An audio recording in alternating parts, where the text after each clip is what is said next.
Bahasan kita hari ini tentang ini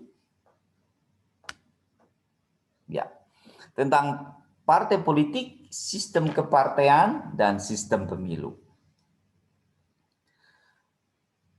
Diskusi kita akan bicara tentang demokrasi, political party, political participation, types of party system, kemudian general type of general election. Nah, nanti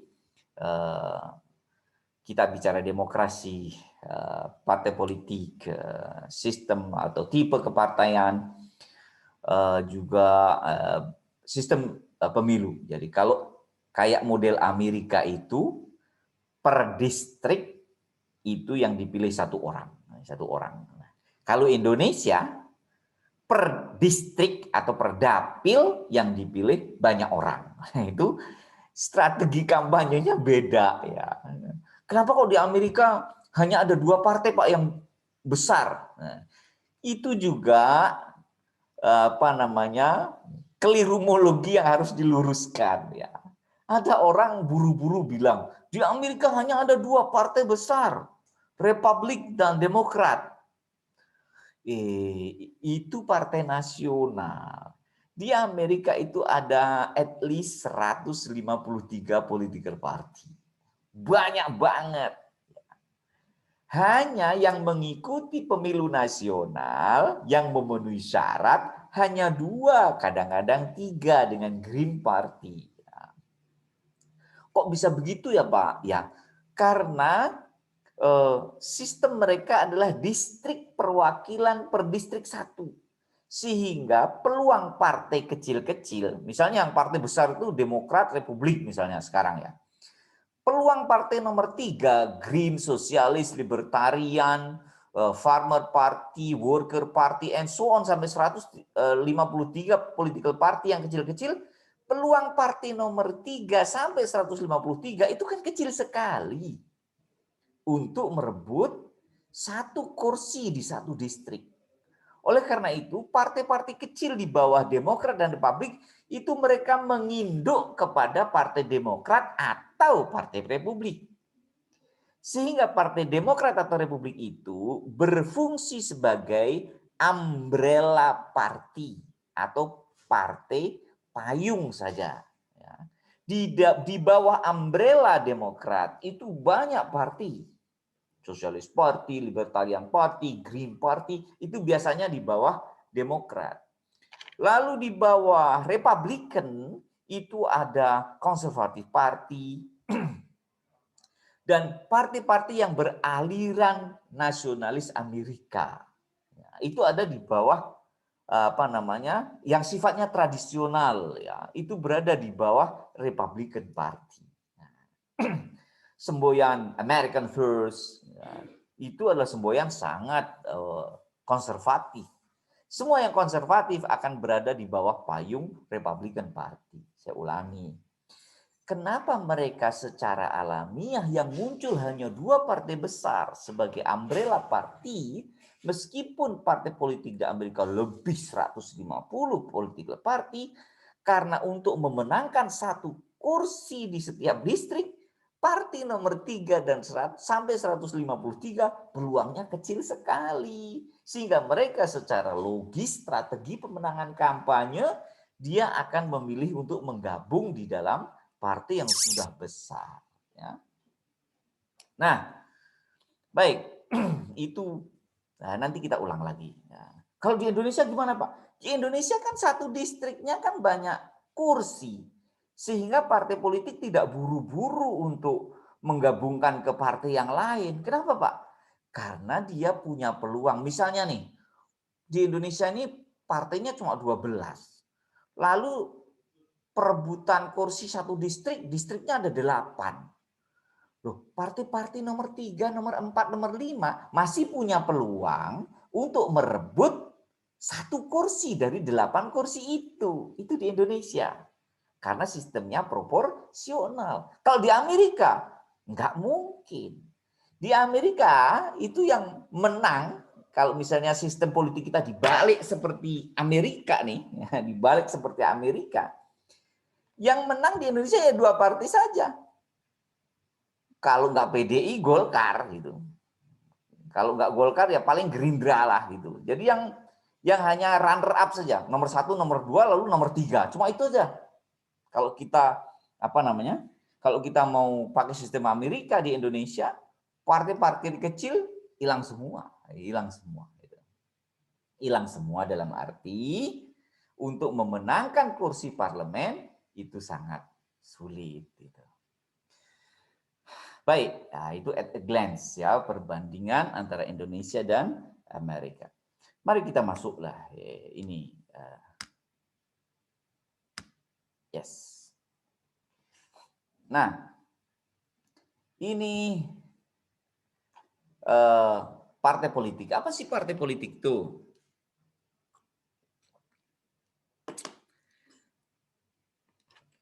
Menurut Profesor Sartori, partai politik adalah satu organisasi politik yang mengikuti pemilihan umum agar mampu menempatkan calon atau kadernya di dalam jabatan-jabatan publik, jabatan publik. Saudara sekalian,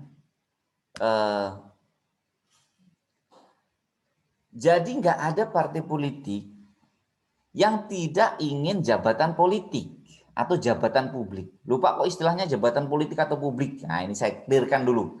Apa jabatan publik dan apa bukan jabatan publik. Ciri-ciri jabatan publik itu adalah yang dipilih oleh rakyat. Dipilih oleh rakyat.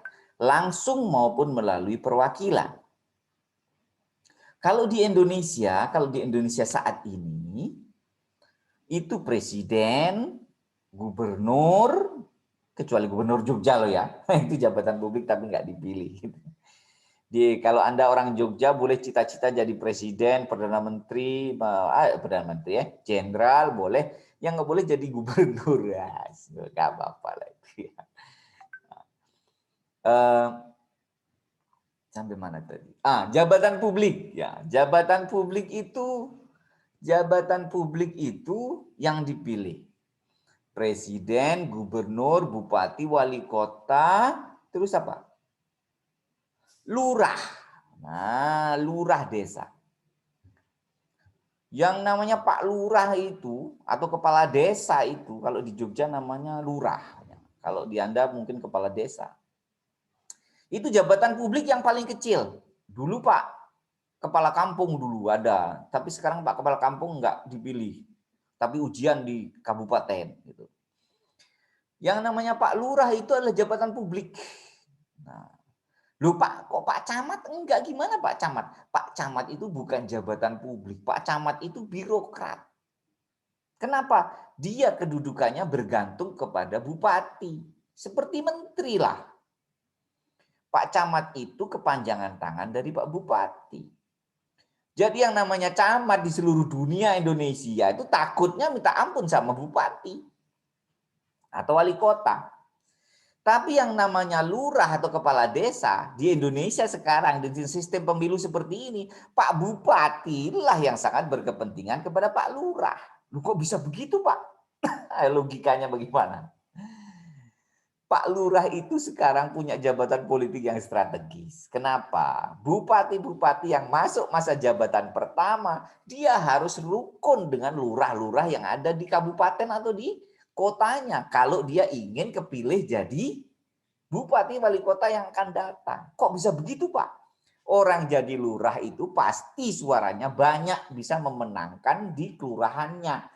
Kalau Pak Bupati wali kota itu bersekutu dengan lurah-lurah di kabupaten tempat dia memerintah, maka berarti dia pasti bisa memenangkan lebih 50%. Itu logikanya. Jadi yang namanya bupati dengan lurah, sekarang telepon-teleponan biasa. Pak Bupati gimana? Woi, main-main pergi ya? Main ke sini ya, kita ngopi-ngopi. Sama-sama jabatan publik. Nggak ada takutnya sama sekali yang namanya lurah itu dengan bupati. Apalagi sekarang dengan camat. Nggak ada yang namanya Pak Lurah takut sama Pak Camat. Kenapa? Pak Camat minta tolong pada Pak Lurah. Kenapa? Lurah itu kalau protes ke kabupaten, wah di camatnya nggak beres, camat bisa dipindah. Tapi siapa yang bisa mindah lurah? Nggak bisa, karena dia dipilih dari rakyat setempat oleh publik setempat. Jadi jabatan politik itu benar-benar tergantung pada pilihan publik atau istilah Amerika tadi adalah popular vote, popular vote.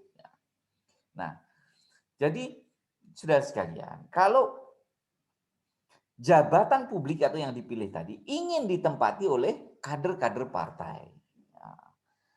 Lupa, kan partai politik itu hanya merebut gubernur, wali kota, DPR, presiden, dan sebagainya. Kenapa Bapak cerita lurah? Oh, saudara sekalian, sekarang partai politik sudah mulai melirik soal lurah. Karena Pak Lurah itu di banyak tempat itu adalah potensial menjadi anggota DPRD. Sekarang lurah-lurah itu muda-muda loh ya. Lurah-lurah itu sekarang umurnya di bawah 40 itu banyak sekali. Di bawah 50 pastinya, ya, di bawah 50. Jogja ini ya terpilih kemarin itu muda-muda. Lurah di sini banyak yang master ya, malah yang pleret itu master komunikasi. Tumuwuh itu, Delingo itu MA dia. Jadi banyak S2 jadi lurah di sini. Nah, jadi apa namanya? Ya mereka orang yang terdidik ya, terdidik. Dan biasanya itu kan tokoh di apa namanya di daerahnya. Itu dia bisa membawa suaranya pada saat pemilihan lurah untuk memenangkan kursi di DPRD kabupaten. Lumayan kan? Jadi lurah 6 tahun, gitu. Atau terpilih lagi, oh nggak bisa, 6 tahun. Dia bisa bawa modal itu kepada pemilihan apa namanya DPRD di tingkat kabupaten. Makanya partai politik sangat berkepentingan dengan Pak Lurah. Nah, siapa? Kalau bisa kadernya dari lurah. Kenapa?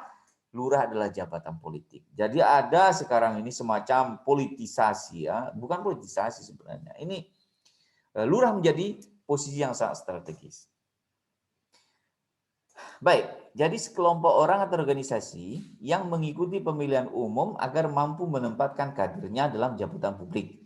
Mulai dari DPR, bupati, wali kota, gubernur, presiden, DPR RI. DPD gimana Pak? DPD sudah sekalian. DPD itu sebenarnya kacau itu. Begini. Idealnya DPD itu kan orang-orang perwakilan dari masyarakat, tetapi prakteknya DPD itu orang partai semua. Orang partai semua, saya pastikan orang partai semua. Semuanya lah, orang partai lah. Saya sering diundang ke DPD, ya di Komisi 1 Urusan Luar Negeri untuk sharing ya, apa namanya kebijakan luar negeri. Kemarin saya juga ke Komisi 1 di MPR RI, itu juga sharing kebijakan luar negeri. Itu ya mereka orang partai, orang partai. Sehingga itu seperti dua kamar yang diduduki oleh partai-partai politik. Padahal idealnya kan bukan begitu filosofinya. Dia adalah wakil dari golongan-golongan. Ya, itulah real politik. Real politik kadang-kadang tidak sama dengan apa yang tertulis. Ya. Lupa itu kan bukan orang partai. Buktinya bisa menunjukkan surat bahwa dia bukan anggota partai. Lah gampang sekali lah itu. Partai politik dia akan mengatakan dia sudah kami coret dari keanggotaan partai. Ya suka-suka lah, itu kan cuma statement saja. Partai politik mengatakan saudara ini sudah tidak aktif, bukan anggota, bukan pengurus dari partai politik A, padahal dia kader dia. Banyak begitu, bukan banyak, hampir semuanya lah. Udah, percaya saya. Itu yang terpilih teman saya semua, saya tahu lah. Baik. Kemudian bagaimana orang terikat dengan partai politik atau ikatan-ikatan apa yang menjadikan orang itu memilih satu partai politik tertentu? Yang pertama itu ikatan ideologi. Nah, makanya tadi ada ideologi politik ya. Ideologi itu bisa nasionalis. Islam juga nasionalis, tapi bercorak nasionalis Islam. Jadi kalau ada kata nasionalis Islam dan bukan nasionalis, itu kita sebagai calon sarjana politik harus tahu bahwa yang Islam pun nasionalis. Cuma nasionalis dengan aspirasi Islam. Nasionalis Indonesia. Partai nasionalis yang lain itu namanya nasionalis merah, nasionalis sekuler, nasionalis sekuler. Kayak PDI, Gerindra, sebenarnya dia sekuler. Ada nasionalis Islam, ya semacam partai PKB, PAN, partai apa lagi ya, P3, PKS, mereka semua nasionalis. Ya. Hanya bercorakkan Islam. Masyumi dulu, Masyumi Majelis Syuro Muslimin Indonesia, pimpinan Perdana Menteri Natsir, itu partai nasionalis bercorak Islam. Ada Partai Nasional Indonesia, pimpinan Bung Karno, itu partai nasionalis sekuler. Ada PKI waktu itu, ada Partai NU. Anda bisa lihat sejarah nanti, ya semester nanti kalau Anda ngambil diplomasi, saya akan cerita tentang kembalinya Indonesia ke dalam Negara Kesatuan Republik Indonesia itu karena ada mosi integral itu penyatuan, mosi karena waktu itu habis KMB, Konferensi Meja Bundar, Indonesia berbentuk negara RIS. Setahun kemudian Perdana Menteri yang waktu itu masih ketua fraksi Masyumi di parlemen, Muhammad Natsir, menyampaikan mosi integral untuk kembali ke Negara Kesatuan Republik Indonesia.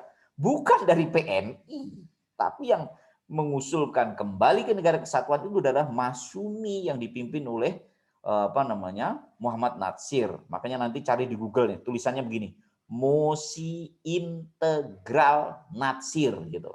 Itulah kenapa Bung Karno berani mengumumkan kita kembali ke NKRI karena didukung oleh Masyumi. Nah, sehingga setelah Masyumi di backup oleh PNI gitu, kembali ke Negara Kesatuan Republik Indonesia. Bung Karno hanya mengumumkan saja, tapi gagasan, ide politik dan yang mempersiapkan lobby-lobbynya selama 4 bulan itu adalah Muhammad Natsir.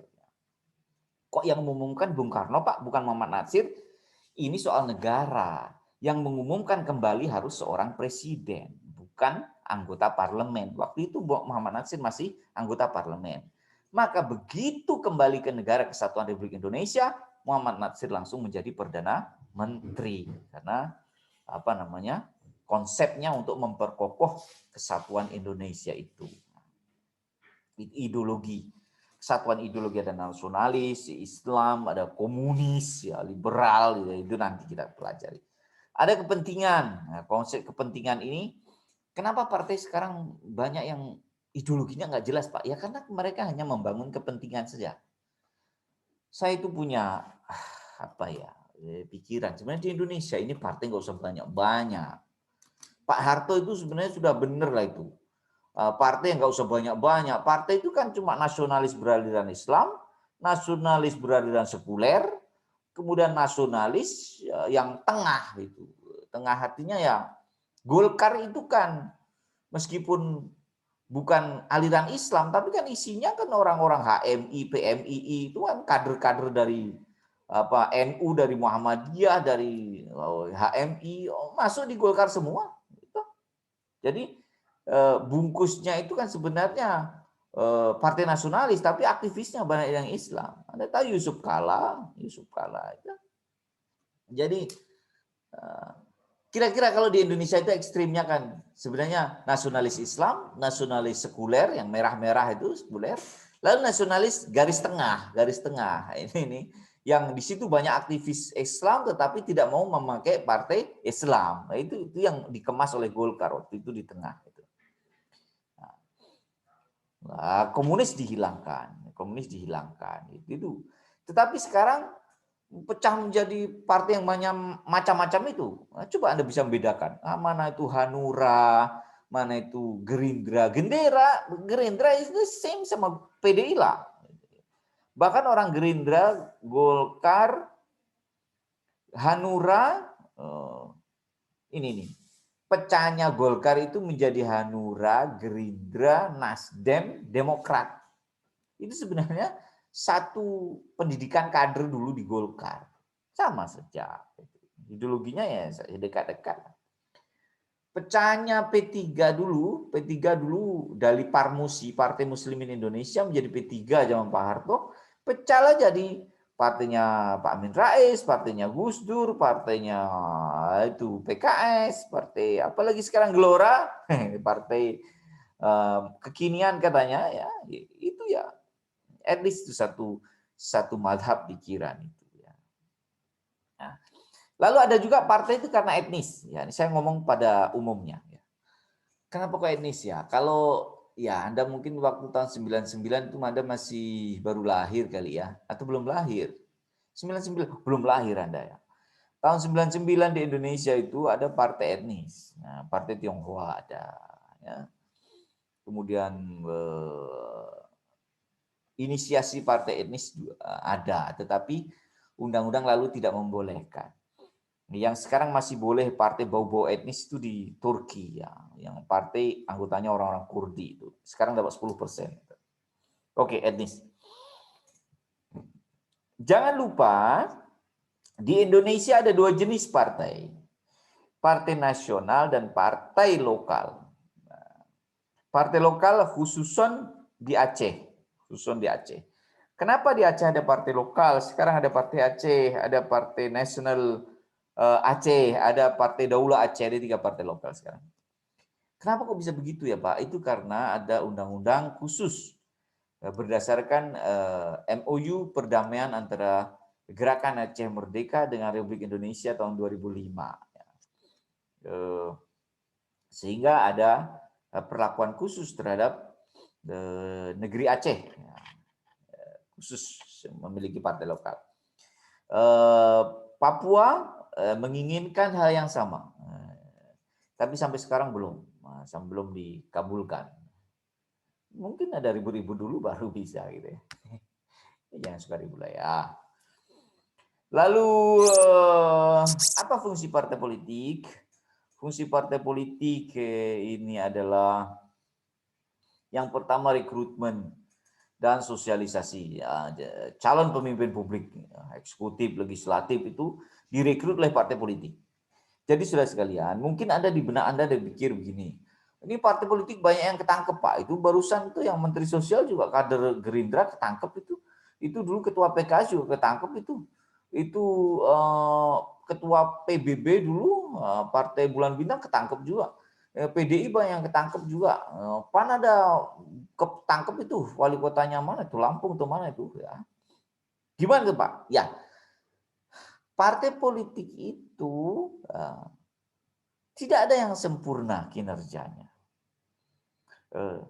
Partai politik itu adalah kondisio sine qua non tentang adanya demokrasi. Apa maksudnya?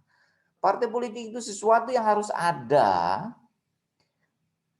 untuk menjalankan demokrasi ini. Sehingga partai politik itu mungkin di benak Anda, partai politik mulai setan semua Pak itu bubarkan siapa partai politik Pak. Kalau partai politik dibubarkan, itu nanti perebutan kekuasaan akan liar.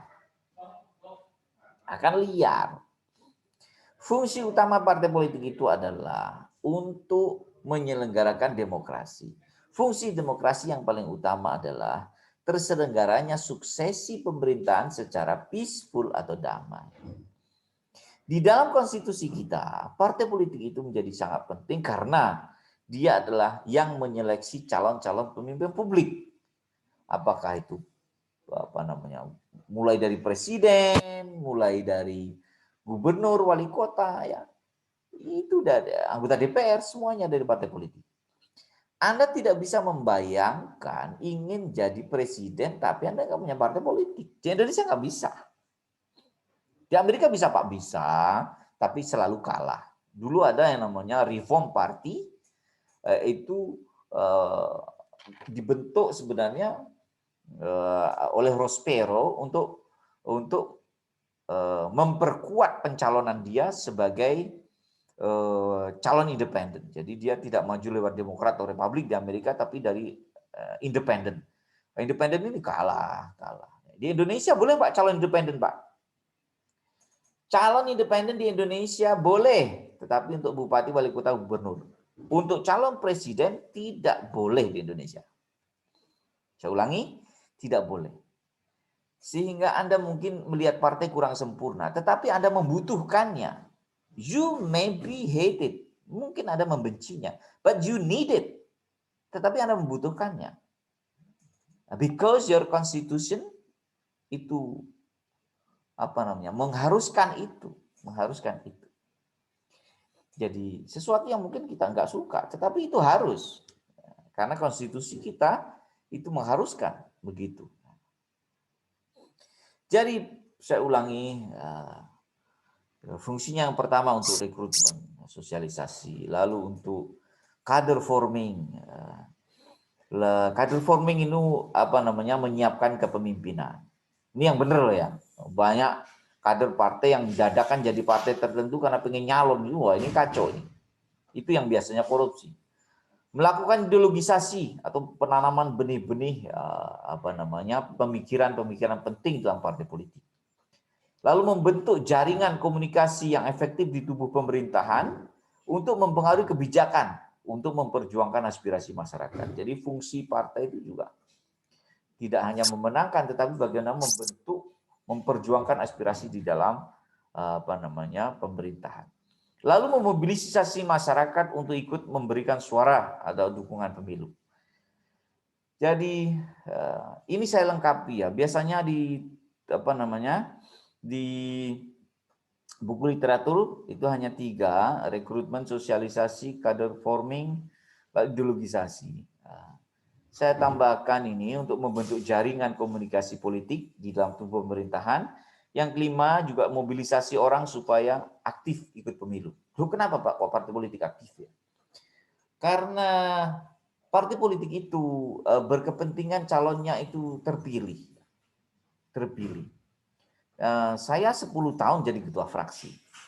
Itu saya merasakan bahwa tanpa partai politik itu aktif menggerakkan pemilih untuk ikut pemilu, itu KPU tidak berdaya. Yang paling efektif adalah partai politik.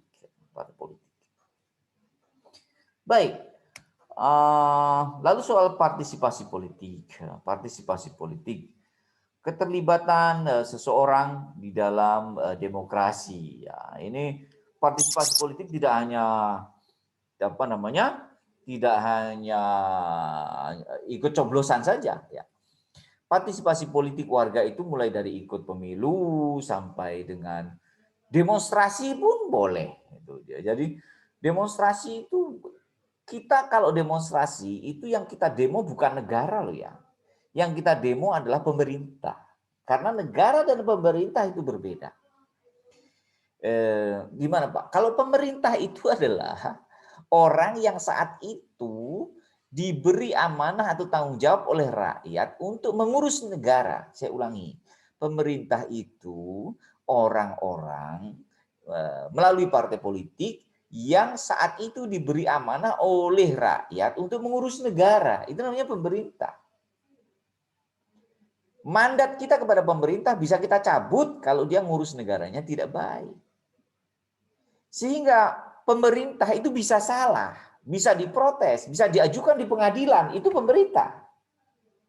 Namanya TUN, Pengadilan Tata Usaha Negara. Itu rakyat melawan pemerintah. Kalau ada keputusan pemerintah nggak benar, rakyat bisa clash,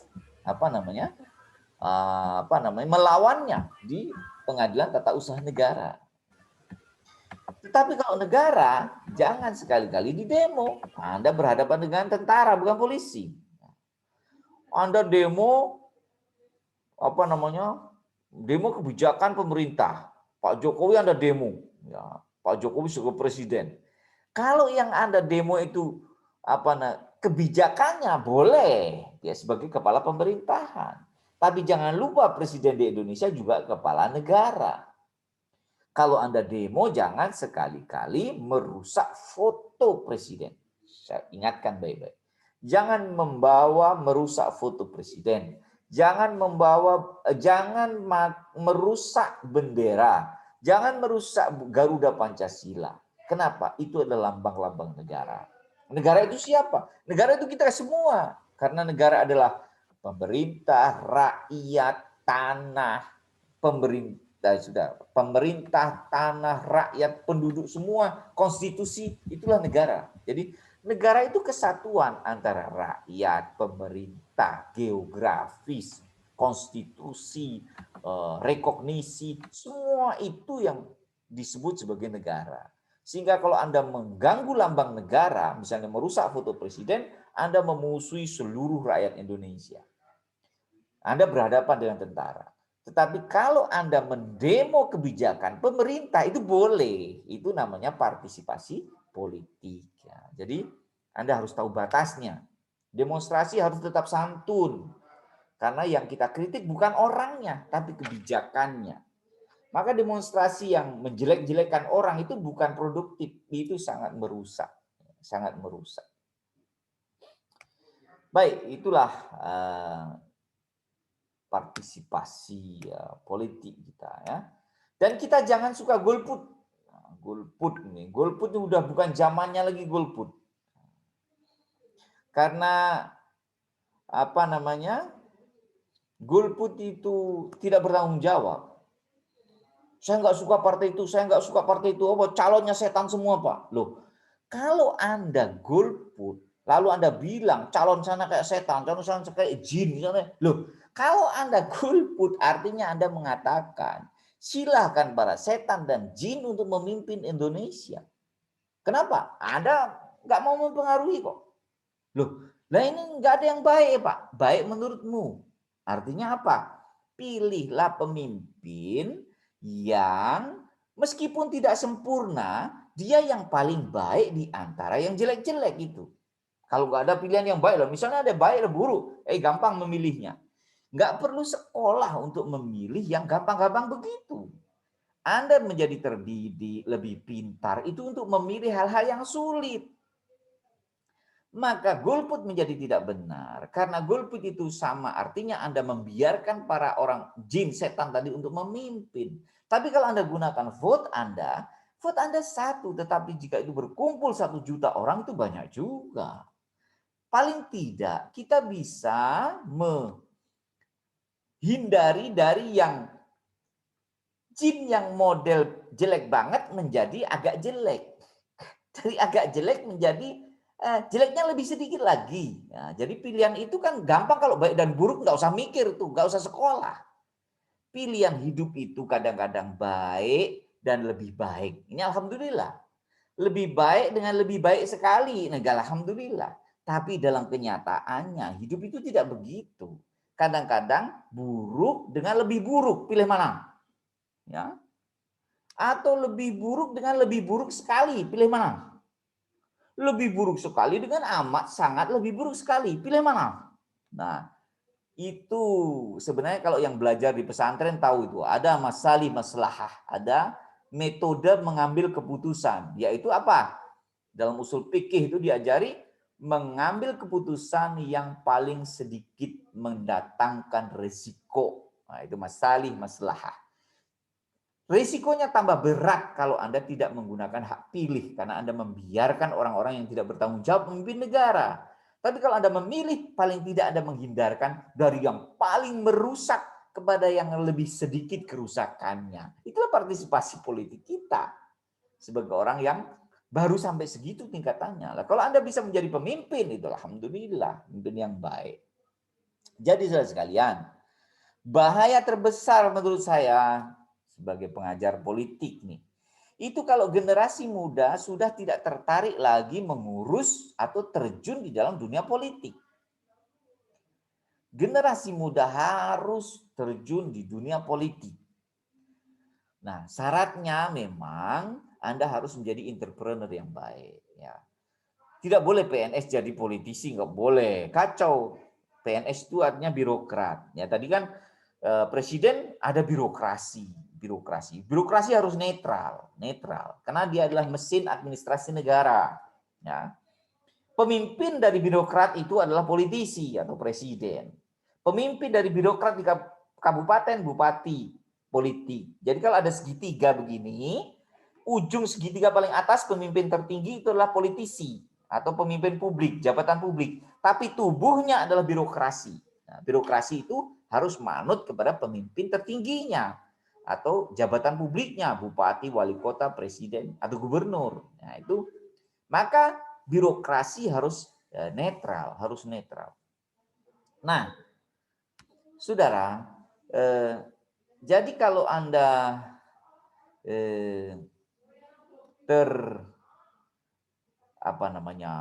merasa iskal, merasa nggak menarik ke politik, ini sangat berbahaya. Saya berharap Anda yang kuliah di sini itu ada cita-cita jadi negarawan, politisi yang baik. Ya.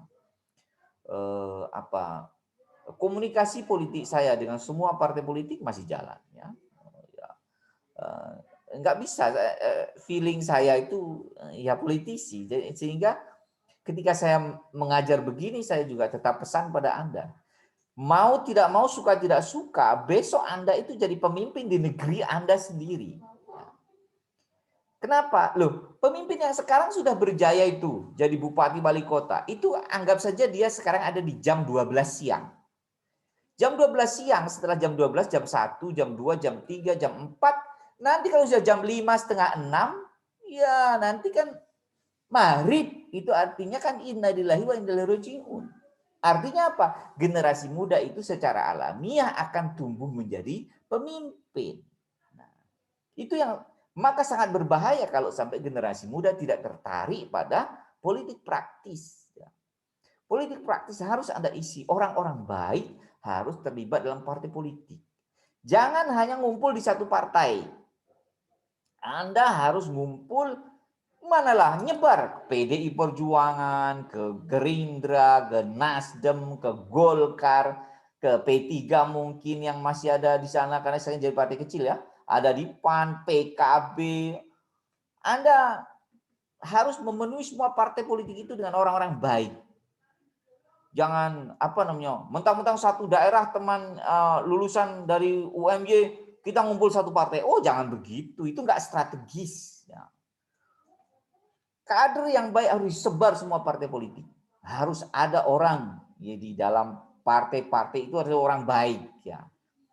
Ada yang di PDI, ada yang di Gerindra, di Golkar. Apa yang memungkinkan Anda menjadi pemimpin di daerah Anda itu masuk partai politik. Karena apa? Di Indonesia dasarnya Pancasila semua. Jadi diskusi ideologi yang terlalu rumit memilih partai politik menurut saya sekarang sudah tidak relevan. Tetapi bagaimana secara efektif Anda menjadi pemimpin, itu yang lebih saya tekankan. Jadi saya berharap sekali kuliah ini bisa menginspirasi Anda bahwa menjadi pemimpin itu adalah alamiah bagi generasi muda. Karena sifatnya itu pergantian itu adalah alamiah. Nggak ada orang jadi presiden seumur hidup, nggak ada gitu kan. Nah, oleh karena itu saudara sekalian, saya berharap Anda serius dalam belajar, Anda menjadi entrepreneur. Saya ini entrepreneur, saya mengajar, saya juga punya bisnis ya. Saya harap Anda juga begitu. Anda misalnya saya pengen jadi PNS, boleh. Tapi Anda juga punya bisnis karena menjadi politisi itu sebaiknya punya bisnis yang kuat ya. Karena biaya politik tidak murah. Lupa itu namanya money politik, bukan, ini namanya political cost, biaya politik. Kalau Anda pengen Anda pengen pasang baliho di jalan-jalan misalnya, itu kan nggak murah itu, ya kan? Itu kan butuh biaya pajak ke negara dan itulah yang harus Anda bayar. Oleh karena itu saya harap Anda tetap punya bisnis. Jadi kenapa ya Pak? Mungkin Anda heran ya, kenapa yang jadi bupati kok sekarang para pengusaha Pak? Mereka yang siap. Karena membiayai politik itu tidak bisa dengan menjadi orang baik gitu. Tidak cukup jadi orang baik, jadi pemimpin. Itu harus punya jaringan yang kuat dan jaringan itu membutuhkan biaya.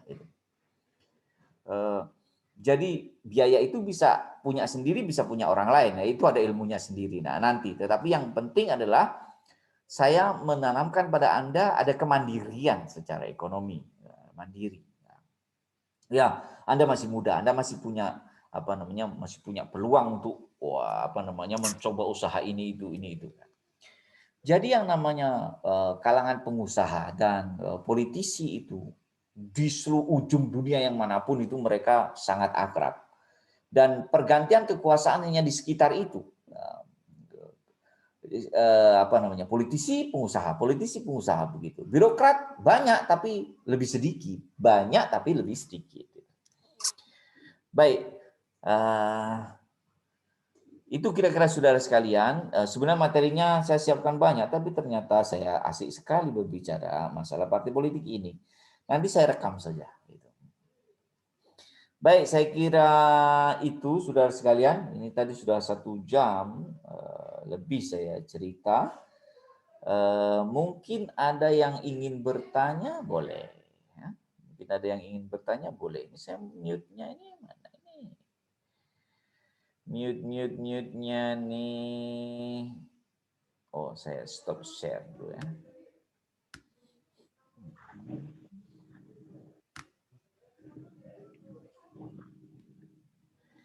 Baik, silakan. Anda yang mau tanya, Anda boleh hidupkan mute-nya sendiri. Kalau ada sesuatu, boleh ditanyakan. Ya. Boleh Anda tanya, Pak, ini. Oh ya, semakin muda, semakin cepat berpartisipasi atau aktif di dalam partai politik semakin baik. Ya, semakin baik. Loh Pak, saya kan masih mahasiswa gitu. Mahasiswa itu bukan menghalangi Anda untuk tidak berpartisipasi atau terlibat dalam politik. Makanya saya sangat berharap, tapi ini musim COVID ya, mahasiswa saya itu ada dalam organisasi, apapun organisasinya. Jangan sampai jadi orang sospol nggak berorganisasi. Itu kita ini kan makhluk sosial. Jadi berorganisasi itu penting untuk merasakan gesekan-gesekan kepentingan, persaingan, kerjasama. Itu penting dalam organisasi. Apapun organisasinya. Ya. Bagi saya yang penting Anda berlatih hidup secara sosial. If you want to go far, jika Anda ingin pergi jauh, it is imperative for you. Itu keharusan bagi Anda to go together, bersama-sama in your team, bentuk tim. But if you want to go fast, kalau Anda ingin berjalan cepat, jalanlah sendiri. Tetapi Anda tidak akan pernah pergi jauh. Cepat ya, tapi tidak akan terlalu jauh. Tapi kalau ingin pergi jauh, Anda harus dengan tim. Ya, dengan tim. Nah, you together your team, pakai kapal keliling dunia, itu tim. Ya. Tapi kalau hanya ingin cepat-cepat, beli nasi padang, ya sendiri aja, pakai sepeda motor, selesai. Ya. Jadi, itulah bedanya manajerial membentuk tim supaya cita-cita organisasi tercapai, cita-cita bersama tercapai. Nah, jadi, itu saya kira. Ada yang tanya nggak nih? Materi yang lain nanti saya rekam ya. Ini saya sampaikan pada Anda. Jadi saudara sekalian, saya kira itu materi kita supaya nggak terlalu lama ya. Nanti meet-nya saya akan tambah materi-materi dengan rekaman-rekaman supaya Anda lebih clear menerima materi-materi dalam kuliah kita ini. Dan pesan-pesan saya tentu saja. Saya kira begitu dulu, saudara sekalian. Terima kasih atas join-nya. Assalamualaikum warahmatullahi wabarakatuh.